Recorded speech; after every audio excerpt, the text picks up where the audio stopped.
नमस्कार, रण क्षेत्र देख रहे हैं आप। आपके साथ मैं हूं लावनी विनीत। बेहद खास मुद्दा और बहुत खास सवाल आज आपके लिए लेकर आई हूं, क्योंकि आज का ये रण क्षेत्र देशभक्ति की जमीन पर खड़ा है। आज एक सवाल उठ रहा है कि क्यों बार बार कांग्रेस जो देश की राष्ट्रीय पार्टी है, जिसने इस देश पर कई वर्षों तक राज किया, क्यों बार बार वही कांग्रेस देश के गद्दारों के लिए आंसू बहाती हुई नजर आती है। क्यों कांग्रेस के बड़े लीडर्स दिग्विजय सिंह जैसे नेता हर उस चेहरे की पैरवी करते दिखते हैं जो भारत तेरे टुकड़े होंगे जैसे नारे बुलंद करता है। दिल्ली दंगों के आरोपी उमर खालिद को कांग्रेस के ही वरिष्ठ नेता बेकसूर कहते हैं।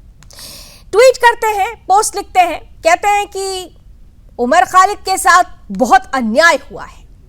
वाह दिग्विजय जी, जिस पर दिल्ली में आग लगाने का इल्जाम लगा है, आप उसे ही मासूम और बेकसूर बता रहे हैं। क्या यही है कांग्रेस की सेक्युलर राजनीति, जहां गद्दारों के लिए सहानुभूति है और बलिदानियों के लिए मौन है, चुप्पी है? जब देश विरोधी नारे लगते हैं तो कांग्रेस अभिव्यक्ति की आजादी बताती है, लेकिन जब सेना कार्रवाई करती है तो यही कांग्रेस ह्यूमन राइट्स का रोना रोती है। अब जब अदालत में केस चल रहा है तो वही कांग्रेस गद्दारों की गवाही बन गई है। ये वही कांग्रेस है जिसने भगवा आतंकवाद की स्क्रिप्ट तक लिखी थी और आज की तारीख में भी आतंकियों और गद्दारों के साथ, दंगाइयों के साथ हाथ का संरक्षण देते हुए नजर आती है। सवाल सीधा है, उमर खालिद बेकसूर है या कांग्रेस की नजर में देशद्रोह अब नया सेक्युलरिज्म बन चुका है? क्या दिग्विजय सिंह भारत तोड़ो गैंग की आवाज बन चुके हैं?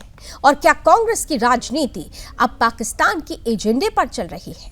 सवाल देश का है, देश के सम्मान का है। तो दिग्विजय जी, ये सुन लीजिए कि ये देश भारत माता का है, जहां देश विरोधी, देशद्रोही बेकसूर नहीं बेगैरत कहलाते हैं। और आज इसी मसले पर हम खुलकर बहस करेंगे। हमारे साथ आज के खास अतिथि कुछ ही देर में जुड़ेंगे, कराएंगे उनसे आपका परिचय। लेकिन जिस तरीके से दिग्विजय सिंह ने उमर खालिद, दिल्ली दंगों के आरोपी उमर खालिद को बेकसूर बताया, तो किस तरह से राजनीतिक हलचल पैदा हुई, क्या रिएक्शंस आए हैं, सबसे पहले आपके सामने वो रखते हैं और फिर शुरू करते हैं आज की बहस।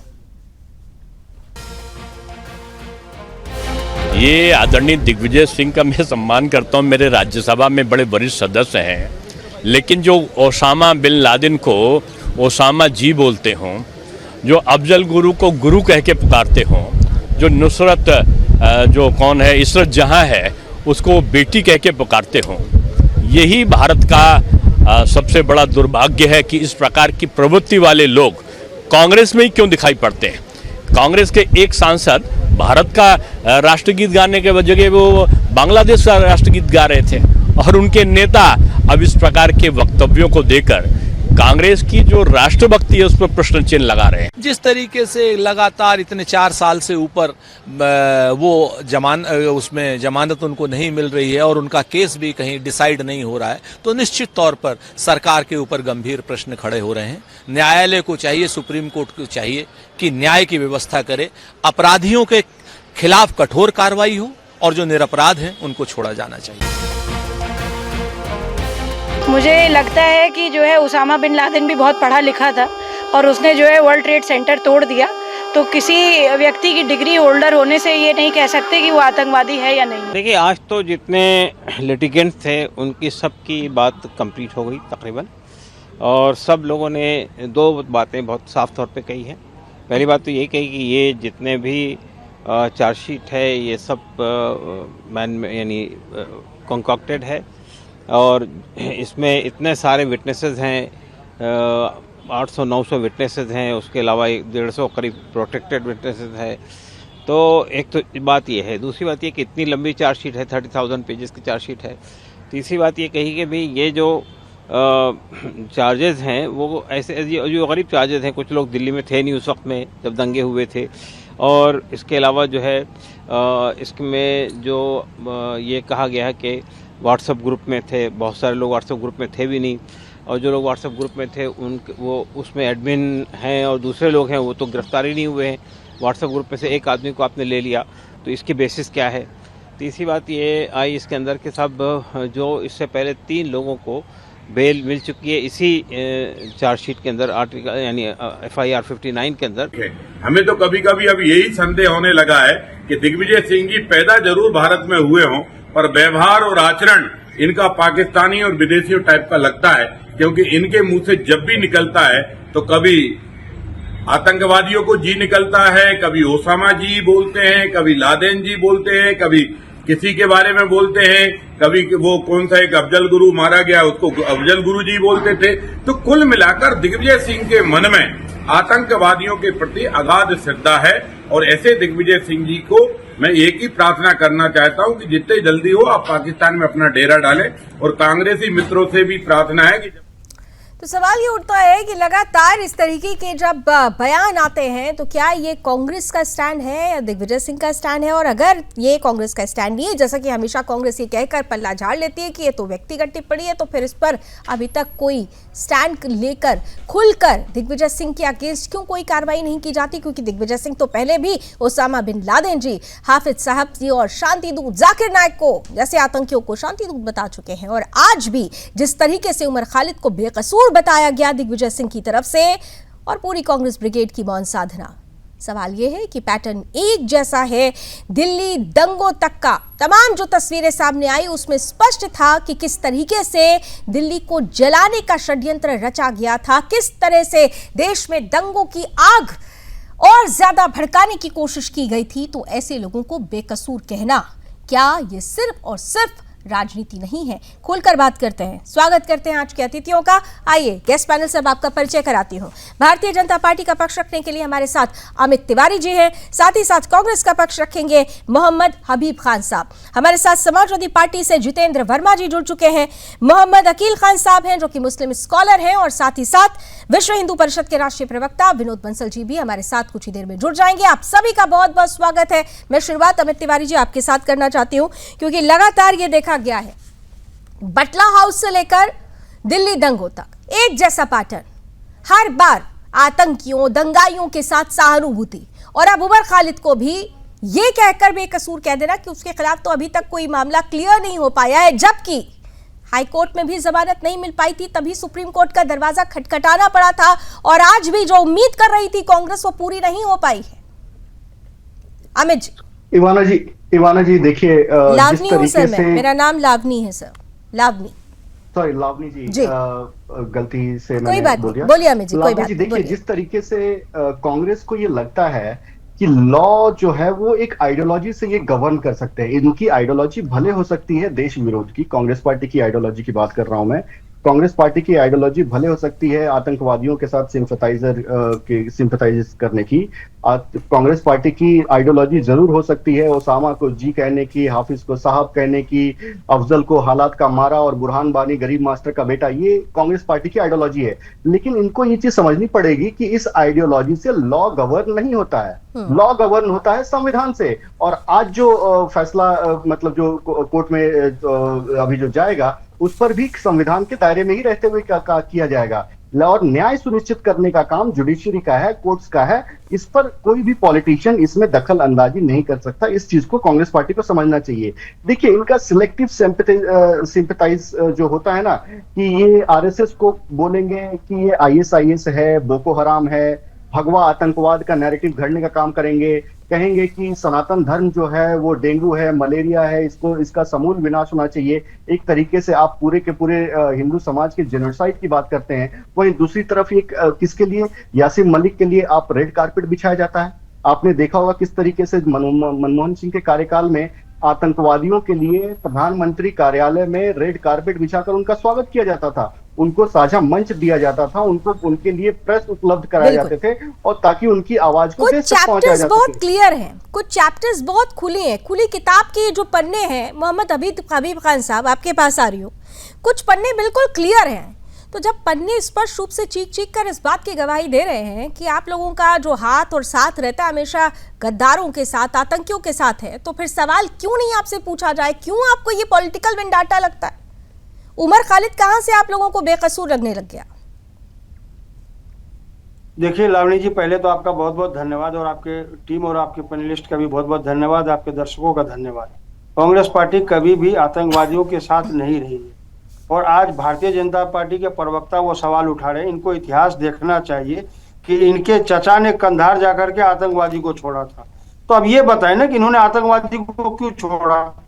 दूसरी बात, अपने देशवासियों को बचाने के लिए, अमित जी, अपने देशवासियों को बचाने के लिए। Let him complete his opening remark. जमीन पे भी Let दंगा let let let let him complete his opening remark. एक बार अमित जी ओपनिंग रिमार्क दे लेने दीजिए। काउंटर आंसर करिएगा अमित जी, एक सेकंड। मेरे भी कुछ सवाल है, उनकी ओपनिंग लाइन से ही मेरे सवाल आ गए कुछ, लेकिन उनको ओपनिंग रिमार्क कर लेने दीजिए, नहीं तो फिर गेस्ट कहते हैं कि आप ओपनिंग रिमार्क भी नहीं करने देते। एक बार उनको ओपनिंग रिमार्क कर लेने दीजिए। बिल्कुल बता। हाँ ठीक है, बोल लीजिए। मैं अपनी बात रख रहा हूँ। मित्र हमारे, आप शांत रखें। सवाल यह है कि आज जिस तरीके से उमर खालिद पे दिग्विजय सिंह ने ट्वीट किया और भारतीय जनता पार्टी सवाल उठा रहा है, मैं ये पूछना चाह रहा हूं कि जिस आरोप में उमर खालिद को जेल भेजा गया, उससे बड़ा आरोप कपिल मिश्रा पे लगा, जिसने दंगे भड़काने का काम किया। भारतीय जनता पार्टी ने क्या किया? उसे मंत्री बनाया। जिस गुजरात में पटेल समाज के आंदोलन से उभरता हुआ एक शख्स, एक लड़का, मात्र 24 साल का लड़का, पूरे गुजरात को जलाने का काम किया, सरकार को 29,000 करोड़ का घाटा में डालने का काम किया, उसको बीजेपी ने क्या किया? विधायक बनाने का काम किया। और जो वानसुक जी थे, जो अपने वहाँ वानसुक जी का जो भारत तेरे टुकड़े होंगे, इस तरीके से भारत तेरे टुकड़े होंगे इंशाल्लाह, इंशाल्लाह, याद है ना आपको? याद है? मैं कह रहा हूँ भारत तेरे टुकड़े होंगे इंशाल्लाह, इंशाल्लाह। ये किसने कहा था? किसने कहा था? किसने कहा था? राहुल गांधी किसके पास पहुंचे थे? नहीं, मैं कह रहा हूं कि जिसने कहा था, तो आज तक चार्जशीट दायर क्यों नहीं हुई, ये पूछ रहा हूं मैं। अरे भाई साहब, आप भूल गए। आप चार्जशीट की बात कर रहे हैं, लेकिन आप भूल गए ना कि हाईकोर्ट भी तो पहुंचे थे ना, पूरी ब्रिगेड आपकी पहुंची हुई थी। जमानत मिल गई थी क्या? वहां पर नहीं मिली थी ना, उसके बाद आप लोग को सुप्रीम कोर्ट जाना पड़ा। और सुप्रीम कोर्ट में भी अभी भी क्या स्थिति है वो देखिए ना आपने, कि क्या कहा गया। एक शेर है कि लश्कर, एक शेर है लावणी जी, एक शेर है, लश्कर भी तुम्हारा, सरदार भी तुम्हारा, तुम झूठ को सच लिख दो, अखबार भी तुम्हारा। तो आज सारी संस्थाएं बीजेपी के साथ है। और एक कहावत है, मुंह में राम बगल में छुरी। नहीं, कटु सत्य देखिए, अभी बीजेपी जवाब देने के लिए है, लेकिन मेरे सवाल का जवाब आपने अभी तक नहीं दिया। मेरे सवाल का जवाब आप अभी तक नहीं दे पाए कि क्यों ऐसे लोगों के साथ संरक्षण देना जरूरी है जो भारत के टुकड़े करना चाहते हैं। जब तक आरोप सिद्ध नहीं होते, जब तक सरकार के द्वारा चार्जशीट दायर नहीं होता, तो आप और या मैं या बीजेपी के प्रवक्ता जज नहीं है कि उन्हें मैं घोषित कर दे कि उनको फांसी होनी चाहिए। तो वो मतलब आरोपी आपकी नजर में ठीक है, मतलब आप ये कह रहे हैं उमर खालिद को कांग्रेस क्लीन चिट दे रही है। आप क्लीन चिट दे रहे हैं ना उमर खालिद को, यानी उमर खालिद, शर्जील इमाम, इन सबको आप क्लीन चिट दे रहे हैं। आप क्लीन चिट दे रहे हैं, चार्जशीट दाखिल नहीं हुई तो आप क्लीन चिट दे रहे हैं। मैं कह रहा हूं कि क्लीन चिट नहीं, दोषियों को सजा मिलनी चाहिए। तो वहीं पे कपिल मिश्रा को फूल मालाओं के साथ मान सम्मान भारतीय जनता पार्टी क्यों कर रही है? ये सवाल का जवाब भारतीय जनता पार्टी के प्रवक्ता देंगे। देखिए लावणी जी, जिस तरीके से उन्होंने कहा कि अगर चार्जशीट फाइल नहीं हुआ, केस अभी तक फाइनल नहीं हुआ, तो उनको अपराधी नहीं मानना चाहिए। तो ये कपिल मिश्रा की बात क्यों कर रहे हैं यहाँ पर? कपिल मिश्रा की बात को यहाँ पर क्यों उठाया जा रहा है? उन पर तो कोई केस भी नहीं है, उन पर तो कोई दर्ज भी नहीं किया गया है। तो ये बीजेपी के शासनकाल में केस होते हैं बीजेपी। और भाई साहब, जो आपने कहा कि अखबार तुम्हारा, कलम तुम्हारी, जो लिखना है लिख दो। इमरजेंसी में लूट किया था, इमरजेंसी में आपने संविधान को बंधक बनाकर आपने सब कुछ अपने कलम से लिखने का काम किया था। एक भी बीजेपी का ऐसा नेता है जिसपे एफआईआर हुआ हो? नहीं, बीजेपी का अभी ये ज्ञान दे रहे थे लावणी जी, आपको इनको शांत कराना पड़ेगा। अभी ये मुझे बोल रहे थे, अभी ये खुद डिस्टर्ब कर रहे हैं, अभी ये खुद इसी तरीके से अतिक्रमण हर जगह करते हैं। मैं आपको रास्ता दिखा रहा हूं। जिस तरीके से इमरजेंसी के दौरान इन्होंने कहा कि कलम तुम्हारी, अखबार तुम्हारा, जो चाहे लिख लो। इमरजेंसी में उन्होंने यही तो किया था। इमरजेंसी में देश को बंधक बना के आपने संविधान को कुचलने का काम किया, संविधान को बदलने का काम किया। यही आप हर जगह करते आए हैं। तो जिस तरीके से अगर आप देश को चलाना चाहेंगे, आज देश 140 करोड़ के सामर्थ्य से चलता है, आपके दादागिरी, आपके धमकाने से, आपके सिंपैथाइजर, आतंकवादियों के सिंपैथाइजर होने से नहीं चलता है। आज जो केस चल रहा है कोर्ट में, वो शर्जील इमाम, उमर खालिद, इन सब पर देश को तोड़ने के लिए जो उन्होंने दिल्ली दंगों में अपनी भूमिका निभाई, उसके लिए चल रहा है। आज बताइए, अगर किसी ने कहा है कि इनको सजा मिलनी चाहिए, तो वो अगर आप इसको गलत कहते हैं तो ये कैसे गलत है? अगर शर्जील इमाम को सजा होनी चाहिए, आप बताइए, अगर कोई आतंकवादी है उसको सजा मिलनी चाहिए या नहीं मिलनी चाहिए? उमर खालिद को सजा मिलनी चाहिए या नहीं मिलनी चाहिए? कब होगी कोर्ट की प्रक्रिया ये तय करेगा। लेकिन आज आप इस चीज को बोलकर चाहिए, सवाल ये है कि भाई, सवाल ये है कि जब कोर्ट में, बिल्कुल सवाल ये है कि जब कोर्ट में कोई केस चल रहा है तो फिर उसके लिए इकोसिस्टम बनाने की क्या जरूरत है? सवाल ये है हबीब साहब, जब कोर्ट में केस चल रहा है तो फिर इस तरीके से बयान के क्या मायने हैं? हबीब साहब बोलिए। लावली जी सवाल? नहीं, ये मोहम्मद हबीब साहब से, उसके बाद सभी मेहमान जुड़ चुके उनके पास आऊंगे। सवाल लावली जी, सवाल ये नहीं है। पहली बात तो मुन्ना हबीब खान है, आपने सिर्फ हबीब खान ही डाला, कोई बात नहीं। मेरा ये सवाल है, मेरा ये सवाल है लावली जी, कि बीजेपी के प्रवक्ता बताएं कि क्या कपिल मिश्रा दोषी नहीं है? जरा सही करवा लें। जो डीसीपी के सामने में उन्होंने कहा कि अब डोनाल्ड ट्रंप है दिल्ली में, नहीं तो अभी बता देता तुम लोगों का हश्र क्या होगा। उसके बाद दंगे भर के कई लोगों की जान गई, उनको ये आरोपी नहीं मानते। दूसरी बात, जो प्लान पहले की कहानी नहीं बताएंगे क्या साहब? आप लोग यही तो गलत, यही तो आप लोगों के साथ, यही आप लोगों की खासियत है। मैं तो इसको खासियत कहूंगी कि जो अपना अच्छा होता है ना, जो आपको लगता है कि आपके पक्ष में जा रहा है, वो पन्ने तो आप खोल देते हैं, लेकिन उसके पहले वाले पन्ने आप खोलते नहीं है, उनको स्किप कर जाते हैं। उसके पहले उमर खालिद ने क्या किया था, ये जो शांति दूत बने हुए थे, जो वो शांति प्रदर्शन चल रहा था, उस पर आप कुछ नहीं कह रहे। नहीं, मैं कह रहा हूं कि उमर खालिद दोषी है, तो सरकार को चार्जशीट फाइल करने में क्यों देरी हो गई? 5 साल हो गए। क्या 5 साल लगते हैं एक चार्जशीट दाखिल करने में? आप दोषी, आप उसे सजा दे, लेकिन सामने भी तो दोषी है, कपिल मिश्रा भी दोषी है, उनको भी दे। हार्दिक नहीं लगा ना आरोप, किस पर लगा? आरोप किस पर लगा? बात तो ये है। विनोद बंसल जी, मैं आपके पास आ रही हूँ। ठीक है, मैं आप दोनों के पास दोबारा आती हूँ। विनोद बंसल जी के पास जरा जाना चाहती हूँ। विनोद जी, ये वही कांग्रेस है जिसने हिंदू आतंकवाद, भगवा आतंकवाद, बड़ी अच्छी खासी स्क्रिप्ट लिखी थी, लेकिन हर बार कहते हैं ना कि देर में ही सही लेकिन सत्य ही जीतता है, और सत्य जीता। आज की तारीख में भी उसी सत्य को पीछे करते हुए एक नया झूठ फिर से गढ़ने का प्रयास किया जा रहा है। उमर खालिद बेकसूर, जबकि दिल्ली दंगों में अगर मैं शायद मुन्ना हबीब खान से पूछूं कि रतन लाल कौन थे, डीसीपी अमित कौन थे, तो शायद इनको वो नाम भी नहीं याद होगा। विनोद बंसल जी। लावनी जी, सबसे पहले तो ये कांग्रेस के प्रवक्ता का एक बात का जवाब दे दूं कि ये जो कपिल मिश्रा के ऊपर बात कर रहे हैं कि उन पर केस दर्ज नहीं हुआ, तो मैं कहना चाहता हूं, क्या कांग्रेस का कोई प्रतिनिधिमंडल दिल्ली पुलिस कमिश्नर से मिला था क्या? उसके बारे में कभी इनके खिलाफ एफआईआर दर्ज होनी चाहिए? कोई एफआईआर दर्ज करने के लिए एप्लीकेशन दी थी क्या? दूसरी बात ये कि जहाँ तक चार्जशीट का सवाल है कि 5 साल हो गए चार्जशीट नहीं दाखिल की, निश्चित रूप से मुझे भी चिंता है इस बात की लावनी जी, नहीं होना चाहिए और ये चार्जशीट तुरंत दायर होनी चाहिए, लेकिन उसके पीछे कारण क्या है ये भी समझना पड़ेगा। आखिरकार अब तक जो है ना, जो सरकार थी वो एक नमाजवादियों की ही पैरोकार सरकार थी। वो सरकार जो है ना, जो उस सरकार के अंडर में डीएम, एसएसपी और ये डीएम और ये सारे जो लॉ एनफोर्सिंग एजेंसी थी वो सामने आते थे। आप देखिए, चार्जशीट दाखिल नहीं कर पा रही थी सरकारें, क्यों? क्योंकि वो उनके साथ सिंपैथाइजर थी। आम आदमी पार्टी की सरकार ने साफ साफ कहा था कि भाई ये तो गलत है, ये इनको पर आपराधिक मुकदमा नहीं होना चाहिए। आप मुझे बताइए कि ऐसी सरकार के कालखंड में कैसे तो जांच होती है और कैसे जो चार्जशीट दाखिल होती, ये बात समझने की है। तीसरी बात ये देखिए, अभी जो बहस हो रही है हमारी के जो एक दिग्विजय सिंह जो है ना, जैसे दिग्भ्रमित नेता है ना जी, जो कि वास्तव में दुनिया को दिग्भ्रमित रखना चाहते हैं और देश, समाज और संस्कृति का विनाश करना चाहते हैं, ऐसे विनाशकारी विध्वंसक मानसिकता के ये जो कांग्रेस के पूर्व जनरल सेक्रेटरी और वर्तमान के सांसद, ये बड़ा बेहद दुर्भाग्यपूर्ण जो बयान जो देते हैं, वो कांग्रेस के लिए फजीहतें कर देते हैं। अभी कांग्रेस के जो प्रवक्ता हैं, मैं ये पूछना चाहता हूं कि क्या एक कांग्रेस का बयान है क्या एक शर्जील इमाम को और उनको सबको खालिद और ऐसे देश को खाने वाले जितने भी खान हैं, जो जेल में बंद है उनको सबको रिहा कर देना चाहिए क्या? क्या कांग्रेस इस बात को कहती है क्या? देखिए आज इस स्टेटमेंट ने एक बात तो लावनी जी क्लियर कर दी है, मेरी आवाज थोड़ा इको हो रही है बार बार। हाँ, तो दूसरी बात ये कि मैं कह रहा हूं कि जो इनका बयान है वो बयान बिल्कुल उसको इको कर रहा है जो कि आतंकवादियों का बयान होता है, और जिन बयानों पर पाकिस्तान तालियां बजाता है।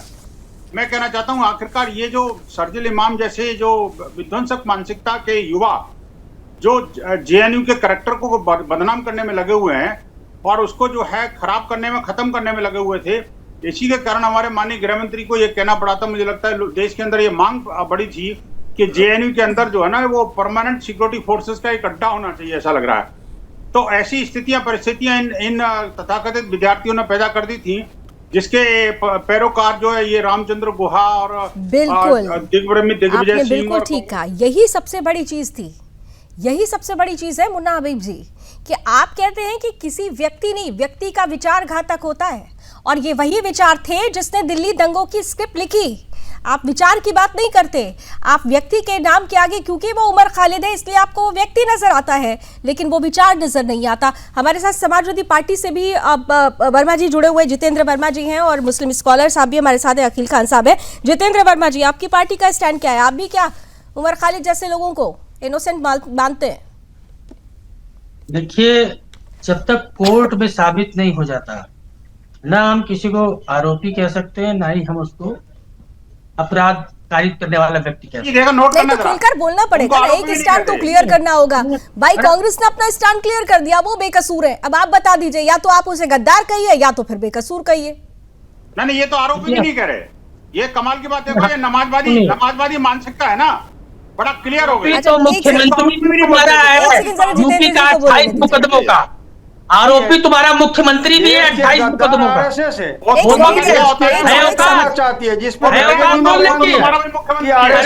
हिंदू देशद्रोहियों के साथ सरकार बनाने वाले, आतंकवादियों के समर्थक दलों के साथ सरकार बनाने वाले आप लोग, मुझे बोलने दो। जितेंद्र वर्मा जी, मोहम्मद हबीब जी, दोनों को कह रही हूँ, मुन्ना हबीब जी, दोनों को कह रही हूँ, एक साथ मत बोलिए। दूसरी बात, राष्ट्रीय चैनल है, एक दूसरे पर व्यक्तिगत टिप्पणी मत करिए। जितेंद्र वर्मा जी, मेरे सवाल का जवाब दीजिए, एक स्टैंड तो क्लियर करेंगे ना आप? जितेंद्र वर्मा, आतंकवादियों के साथ खड़े रहने का। आतंकवादियों, 14 आतंकवादियों को किस सरकार ने उनके मुकदमे वापस लिए थे? नहीं, मैं तो नंबर्स भी बता देती हूँ ना, 14 आतंकवादी थे ना, किसने वापस लिए थे उनके मुकदमे? किसकी सरकार थी? आतंकवादियों के साथ मेघालय में सरकार किसने बनाई? अरे वो छोड़ दीजिए, पहले उत्तर प्रदेश की बात कीजिए ना। कहाँ पहुंच गए आप मेघालय? उत्तर प्रदेश की जनता ने तो आपको चुना था ना, मौका दिया था ना। क्या मौका, किस लिए मौका दिया था? कि आप आतंकवादियों के जो आतंकवादियों के मुकदमे वापस ले लें, इसलिए मौका दिया था आपको। वो डीएसपी कहाँ है बताओगी? मौका तो आपको दिया गया था। आप मुझे ये बताएं कि आतंकवादियों के मुकदमे वापस लेने के लिए किसकी सरकार आगे बढ़ी थी? डीएसपी कहाँ है? कश्मीर में पुलवामा हमला, आप फिर कश्मीर पहुंच गए। उत्तर प्रदेश आपसे संभलता नहीं रहा और आप कश्मीर पहुंच गए। विनोद बंसल जी जवाब दे लीजिए। विनोद जी सुनिए, मैंने इनको याद दिला दिया इनका इतिहास, तो ये कश्मीर पहुंच गए, लेकिन उत्तर प्रदेश में 14 आतंकियों के मुकदमे किसने वापस लिए, इसका जवाब नहीं है इनके पास। देखिए लावनी जी, बात यह है कि लाल टोपी पहन करके ये सोच रहे हैं कि लाल आतंक यहाँ पर फैलाएंगे। ये इनको नहीं पता, भूल गए शायद ये सुदर्शन चक्र है, ये इसका नाम सुदर्शन है। एक बार उंगली में से निकल जाता है तो फिर वापस नहीं आता। लेकिन भैया जरा ध्यान रखो यार, थोड़ा आराम से बोलो, सावधानी से। चिंता क्यों कर रहे हो यार? जिहादियों के लिए इतना जहर आप जो है ना चारों तरफ फैलाने की कोशिश कर रहे हो, ठीक नहीं है।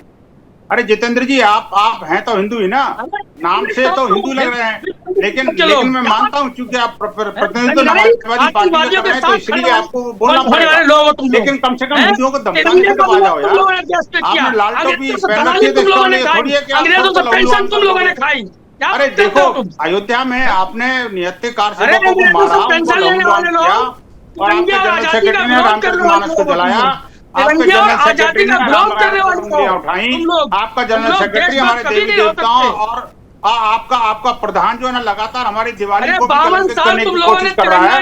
आपका जो नमाजवादी अध्यक्ष है, नमाजवादी अध्यक्ष लगातार हमारे त्योहारों को कलंकित करने की कोशिश कर रहा है, उस पर प्रहार कर रहा है। लेकिन इसका मतलब ये तो नहीं कि आप टीवी चैनल पर बैठ करके धमकी दोगे यार। अरे जितेंद्र जी, आप धमकी मत दो यार, कम से कम देखो, बात यह है कि बात को लाभली जी ने बड़े आराम से पूछा, आप आराम से तिरंगे जवाब के दे रहे खिलाफ तुम लोग खड़े रहे और आप देखो आप सोचोगे तुम आरएसएस के लोग खड़े रहे, सुदर्शन पे आपका कोई अस्त्र नहीं चलेगा, सुदर्शन को अस्त्र नहीं चलने वाला।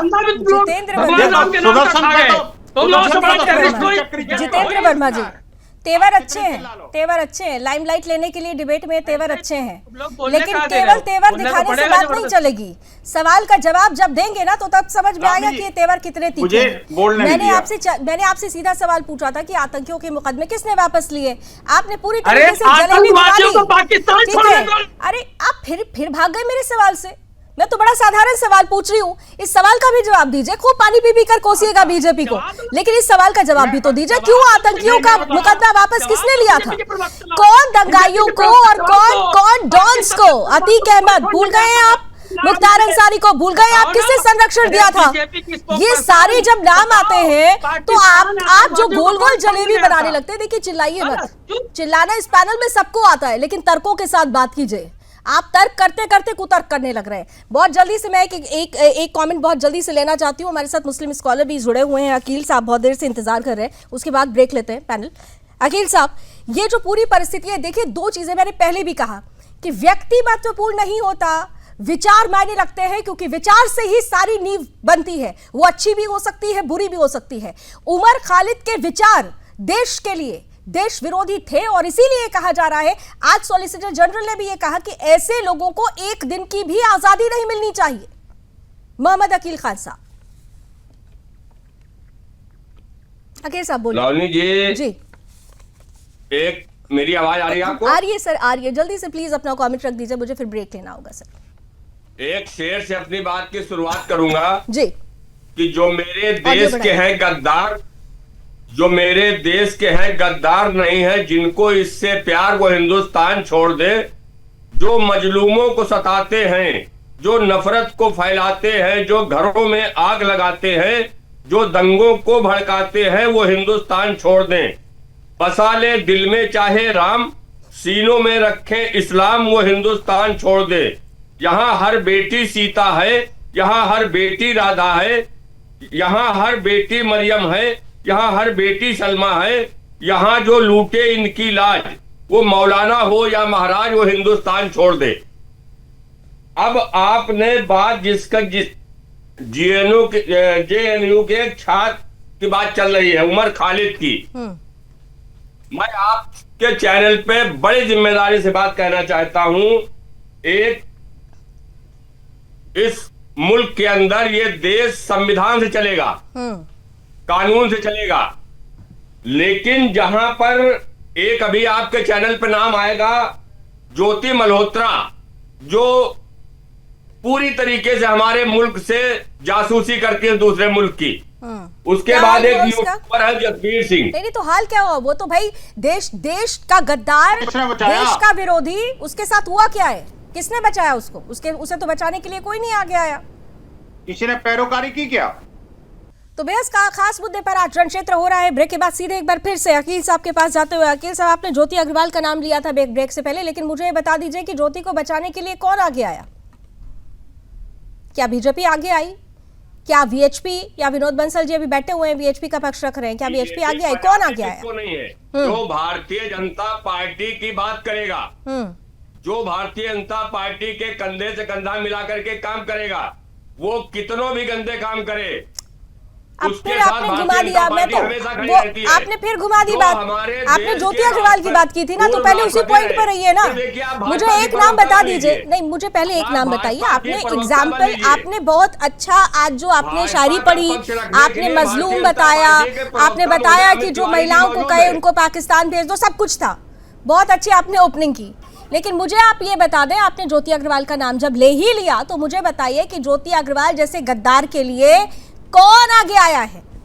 कौन आगे आया है? किसने बचाने की कोशिश की है? और उमर खालिद को भी पाकिस्तान जाना चाहिए, नहीं जाना चाहिए? क्या सुदर्शन न्यूज देगा? ये उमर खालिद और फर्जील इमाम जैसे लोगों को भी जाना चाहिए नहीं पाकिस्तान? फांसी होगी क्या सुदर्शन न्यूज? तो क्या कांग्रेस देगी उसको सर्टिफिकेट, या यहाँ बैठकर मोहम्मद अकील साहब सर्टिफिकेट देंगे? ये मोहम्मद अकील खान क्या उमर खालिद को सर्टिफिकेट देंगे कि वो बेकसूर है? खालिद को फांसी की सजा सुनील बंसल साहब देंगे मोहम्मद अकील खान क्या सर्टिफिकेट देंगे? न्यायपालिका है देश के अंदर, हाँ, उनको बचाने की उसी बात कर रहा है। न्यायपालिका, बिल्कुल ठीक कहा आपने।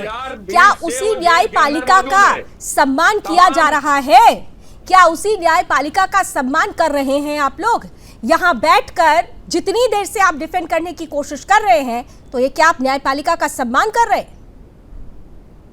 उसी न्यायपालिका ने हाई कोर्ट में जब ये मसला पहुंचा था तो जमानत नहीं मिली थी, ये वही न्यायपालिका थी, आपने सम्मान किया। हिंदुस्तान को जमानत लेने के लिए हर एक नागरिक का अधिकार है। अरे जमानत मिल जानी चाहिए थी, तो फिर जमानत मिल जानी चाहिए थी ना साहब। क्यों नहीं जाएंगे? प्रमाण कहाँ है? प्रमाण कहाँ है? आप सुदर्शन सुदर्शन न्यूज पर बैठ के आप सुदर्शन न्यूज को सर्टिफिकेट मत दीजिए। सुदर्शन न्यूज राष्ट्र सर्वोपरि की भावना के साथ चलता है। सुदर्शन संविधान की बात अगर करता है तो उसे जीता भी है। आपके जैसे मुंह में संविधान और दिल में शरीयत लेकर आगे नहीं बढ़ता है, इसलिए आप संविधान की बात तो ना ही करें। अमित तिवारी जी, आपके पास आ रही हूँ। अब ये सबका साथ, सबका विकास, सबका विश्वास आ गया ना समझ में आपको? ये है सबका विश्वास। आप लोग इसी पंक्ति पर आगे बढ़ते हैं। तो बिल्कुल लावनी जी, देखिए ऐसे चरमपंथी लोग चंद इनकी जो संख्या है ना, ये बहुत कम है।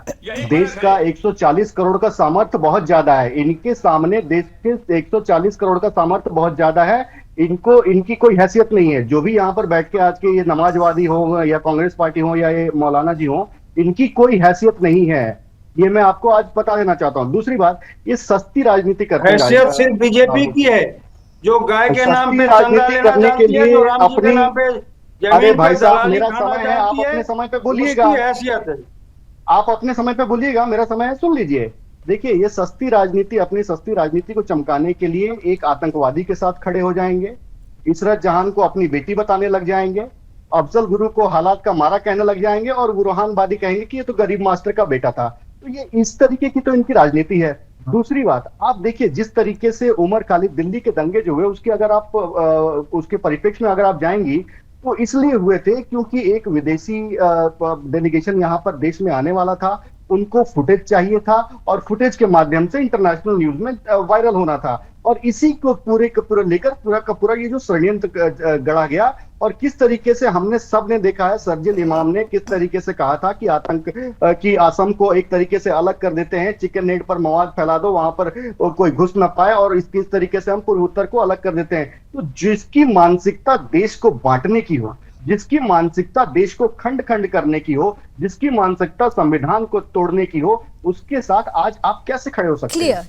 ठीक आपको उसका विरोध करना। कुछ चीजें क्लियर है, लेकिन बात तो यही ना, अगर आपको टूल किट के एक एक कैरेक्टर के बारे में, ये पूरा देश जानता है कि इस टूल किट के कौन कौन से कैरेक्टर थे, लेकिन जो सवाल उठाया जा रहा है कि भाई चार्जशीट क्यों नहीं दाखिल हुई, तो अब तो आपकी सरकार आ गई है। अभी विनोद जी ने कहा कि पहले ही ऐसी सरकार ही नहीं थी, आम आदमी पार्टी का तो पार्षद ही इसमें इन्वॉल्व पाया गया था, किस तरीके से ईंटें पत्थर सब दिखे थे, और रतन लाल जी और डीएसपी अमित की जो मौत हुई थी उसके पीछे किस तरह से किसका हाथ था। लेकिन अब आपकी सरकार है तो सवाल तो आपसे पूछा जाएगा ना कि अब ये टाइमलाइन और कितनी आगे बढ़ेगी, क्योंकि इसी दिल्ली दंगे में जो हिंदू प्रताड़ित हुए थे, सबसे अफसोस की बात यह है कि विक्टिम्स को ही कल्प्रिट बना दिया गया था। आज भी वो हिंदू तरसते हैं न्याय के लिए। यहां उमर खालिद के लिए तो इतनी बड़ी फौज खड़ी है, लेकिन उन हिंदुओं का क्या होगा? रतनलाल के परिवार का क्या हुआ? क्या कभी किसी ने जानने की कोशिश की? तो न्याय तो उन्हें तभी मिलेगा जब आपकी तरफ से भी चार्जशीट में अब देरी ना हो। लावनी जी, उन हिंदुओं के साथ 140 करोड़ का ये देश खड़ा है, एक एक इस देश का नागरिक खड़ा है उनके साथ, और कोई भी अन्याय नहीं होगा। आपने जो कहा कि चार्जशीट क्यों नहीं फाइल हुई, निश्चित तौर पे देरियां हुई, लेकिन आज 140 करोड़ में क्या मुन्ना हबीब खान या जितेंद्र वर्मा या फिर अकील साहब है या नहीं, ये भी तो क्लियर करना होगा ना। तभी तो मैं कह रही हूँ ये सबका साथ, सबका विकास, सबका विश्वास, स्क्रूटनी तो साहब आपको भी करनी होगी। वो तो 140 के अगेंस्ट में है। अमित जी, हबीब जी, इसके बाद आपके पास देखिए लावनी जी, जिस सर, तरीके मैंने आपको पहले बताया ना कि इनकी संख्या बहुत ही कम है। इनके सामने 140 करोड़ का सामर्थ्य बहुत भारी पड़ता है। और आने वाले, देखिए इनकी जो बौखलाहट है ना, आज जो दिग्विजय सिंह कहीं से बोल पड़ते हैं, तो कांग्रेस पार्टी का कोई अन्य प्रवक्ता बोल पड़ता है, या कि ये बिहार के इलेक्शन की छटपटाहट है, किस तरीके से वहां का लाइमलाइट लिया जाए, वहां पे किस तरीके से कुछ फैलाया जाए, वहां के वोट बैंक को किस तरीके से साधा जाए, इसी तरीके से। वरना आज ये बयान देने का कोई औचित्य नहीं था। आप अब उमर खालिद में भी एक पॉलिटिकल टूल देख रहे हैं आप? मुन्ना हबीब, जितेंद्र जी इसके बाद आपके पास।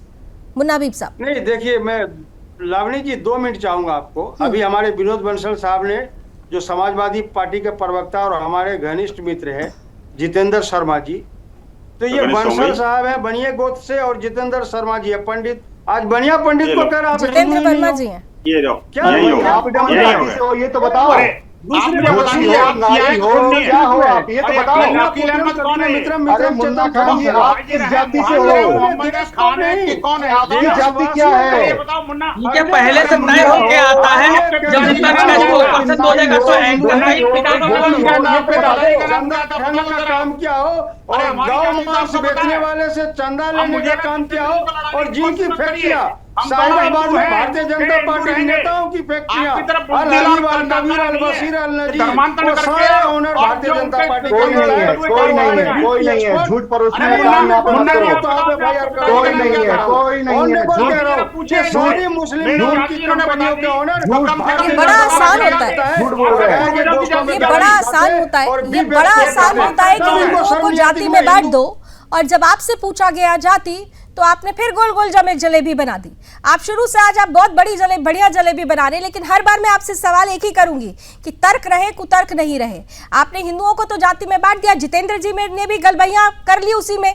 लेकिन जितेंद्र जी, मैंने सवाल सीधा पूछा था और अमित जी से ही पूछा था, बीजेपी के प्रवक्ता से पूछा था कि उन हिंदुओं का क्या होगा जो न्याय के लिए तरस रहे हैं। तो जितेंद्र वर्मा जी, मैं आपको जाति में ना बांटते हुए एक हिंदू मानते हुए आपसे पूछती हूं कि उन हिंदुओं को न्याय कैसे मिलेगा फिर? अगर यहां बैठकर उन दंगाइयों और आतंकियों का समर्थन करेंगे तो उन हिंदू परिवारों का क्या होगा जो आज भी न्याय के लिए तरस रहा है? जितेंद्र वर्मा जी।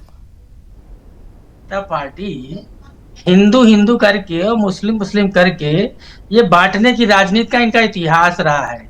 भाजपाई जो है भाषाई आतंकवाद के जनक है और इनका रिकॉर्ड रहा है हमेशा देश विरोधियों के साथ खड़े रहने का। ये अंग्रेजों के साथ खड़े थे, ये देश के तिरंगे के साथ खड़े थे, ये अंग्रेजों के खिलाफ खड़े थे। बताइए, देश के क्रांतिकारी गए उन नौजवानों के खिलाफ दिल्ली दंगों में क्या हिंदू नहीं मारे गए?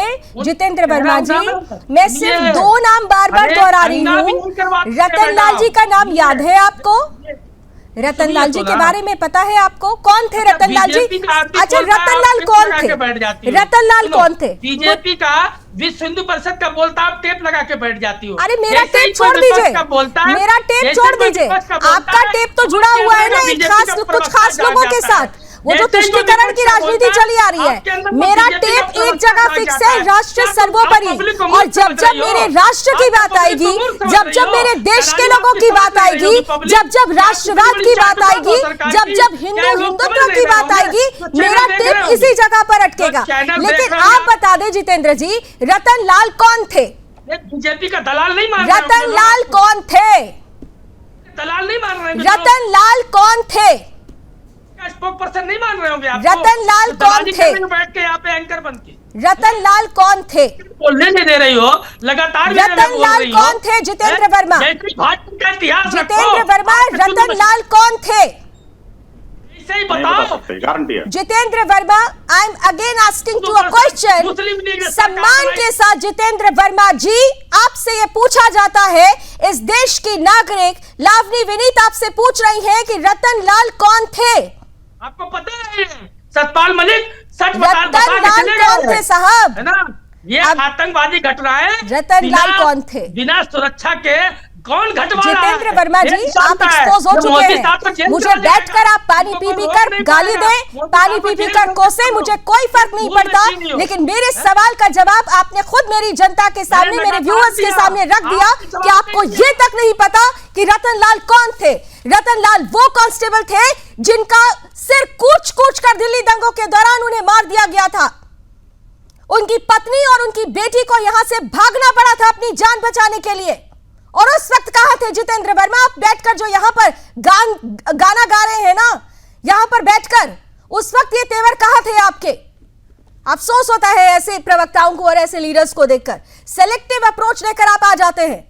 मैंने आपसे कम से कम 14 बार पूछा कि रतन लाल कौन थे। लेकिन आपके पास इसका जवाब नहीं था, क्योंकि आपको रतनलाल से मतलब नहीं है। लेकिन यही अगर रहीम खान होता तो आप चीख चीख कर आपकी ब्रिगेड यहाँ पर खड़ी होती और रहीम खान के बारे में आप झंडा बरदारी कर रहे होते। ये है आपकी सोच, ये है आपकी सोच। जब किसी डिबेट में आइए, जब किसी डिबेट में आइए तो पूरी स्टडी करके आए करिए। रहीम खान होता तो आपकी स्टडी पूरी होती, क्योंकि वो कांस्टेबल रतनलाल थे, इसलिए आपको यहाँ पर मिर्च लग रही है। विनोद बंसल जी, सीधे आपके पास आ रही हूँ। देखिए, मैंने इसलिए बार बार इनसे पूछा रतनलाल कौन थे, क्योंकि मैं यही दिखाना चाहती थी अपनी देश के व्यूअर्स को। रण क्षेत्र के व्यूअर्स इस वक्त जितेंद्र वर्मा को देख रहे थे, जो मुझे यहाँ बैठकर बीजेपी का दलाल बता रहे थे। मैं फक्र के साथ कहती हूं कि मैं हिंदुओं की प्रवक्ता हूं। मैं फक्र के साथ कहती हूं कि मैं राष्ट्रवाद की बुलंद आवाज हूं। हमारा चैनल अगर राष्ट्र सर्वोपरि की भावना ये टैगलाइन रखता है तो उसे जीता भी है। यहां पे अगर ये रहीम खान होते तो इनके पास पूरी स्टडी होती, लेकिन रतनलाल के बारे में इनको जानकारी नहीं थी। विनोद बंसल जी, ऐसे में फिर हम न्याय की उम्मीद हम कैसे कर सकते हैं? अमित तिवारी जी की तरफ फिर वो सुई चली जाएगी, लेकिन जिम्मेदारी पूरे देश की है, कैसे मिलेगी? जी, आपने बिल्कुल ठीक कहा। और दूसरी बात ये देखिए, जिस तरह से धमकी भरे अंदाज में, मुझे डर था कि गनीमत है ये कम से कम स्टूडियो में नहीं है, नहीं तो ऐसे जो जिहादी जो जुनून जिनके सिर पर चढ़ा हो वो कहीं स्टूडियो में होते तो पता नहीं क्या करते। मुझे समझ में नहीं आता कि ऐसे लोग कैसे क्या सोच करके डिबेट में आते हैं। इनको मुझे लगता है डिबेट में लाने से पहले थोड़ा सा ट्रेनिंग दे दिया करो। कभी एक तो जो हमारा जो डिबेट का टॉपिक है वो ये है, और इस टॉपिक से बियॉन्ड कितना % जा सकते हो, ये तो टॉपिक पर आई नहीं। 45 मिनट में एक बार भी उन्होंने उमर खालिद पर कुछ नहीं बोला। मैं जितनी बार उमर खालिद को लेकर आई वो इधर उधर जाते रहे। मैं चैलेंज कर रहा हूँ, देखिए आप भी जो ना भैंस के आगे बीन बजा रही हैं। जिस व्यक्ति को पता ही नहीं, पढ़ना लिखना आता नहीं, और वो जो वहां से जो तोते की तरह रटा के भेजा है कि यही बोलना है, जो कुछ आप एंकर कुछ ही बोले आपको बोलना यही है, और दूसरी बात एंकर पे हमला करना है। देखिए, इसको कहते हैं नमक हराम। बात कीजिए, बस इतना बता दीजिए, समाज की भी कुछ जिम्मेदारी है, न्याय दिलाना समाज की भी जिम्मेदारी है। इकोसिस्टम एक वर्ग इकोसिस्टम तैयार कर रहा है, वो उनका काम है, लेकिन दूसरी तरफ एक वर्ग और है जिसे सत्य का इकोसिस्टम तैयार करना है, ये भी एक सच है।